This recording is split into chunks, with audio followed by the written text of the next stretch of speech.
Using email marketing is not as scary or overwhelming as you might think. So in today's video, I'm going to give you 4 steps to get started.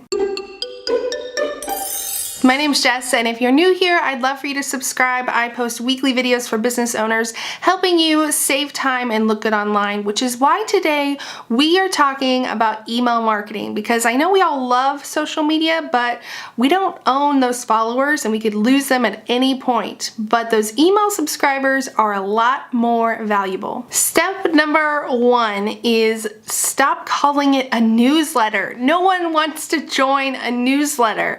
Have you gone to a website recently and been like, man, I would love a newsletter? That sounds great. Please send me more emails. No, you want value. You want their help. You want their resources, but you don't want a newsletter. Instead, just call it an email list, or think of a fun name like Sunshine Mail or VIP Mail or something that really goes with your brand. Step number 2 is to customize that confirmation email. So when someone joins your list, they have to actually confirm that in fact they do want to be a part of your email list. Now, most providers just have a default template with some text in it that you can leave, but you can also change, and I definitely advise you to change this to fit your brand. If you use ConvertKit, their message is something like, hey, I'm so glad you're here.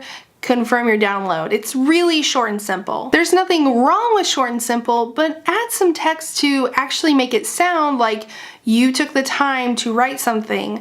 If you want to introduce yourself briefly or send them a link to somewhere else, like, hey, come follow me on Instagram too, that's a great place to do this. Step number 3 is to create a welcome sequence. You want to onboard those new subscribers so they get to know you, get to know more about your business, because a lot of the time these subscribers are not people who actually know you very well.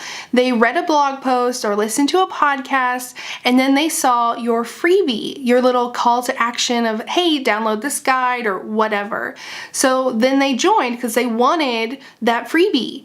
But that's about all they know about you. I recommend welcome sequences have anywhere from like 3 to 7 emails spread out across 1 to 2 weeks.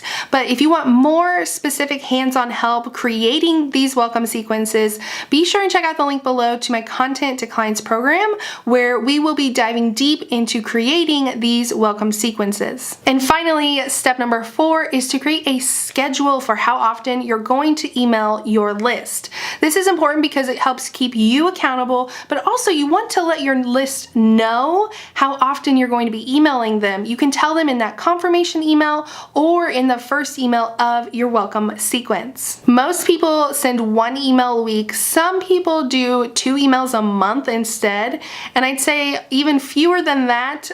Some people will even just do 1 email a month, which I don't think is as effective because you get lost in the inbox and people start to forget who you are. If you have any questions about creating your email list, let me know down in the comments.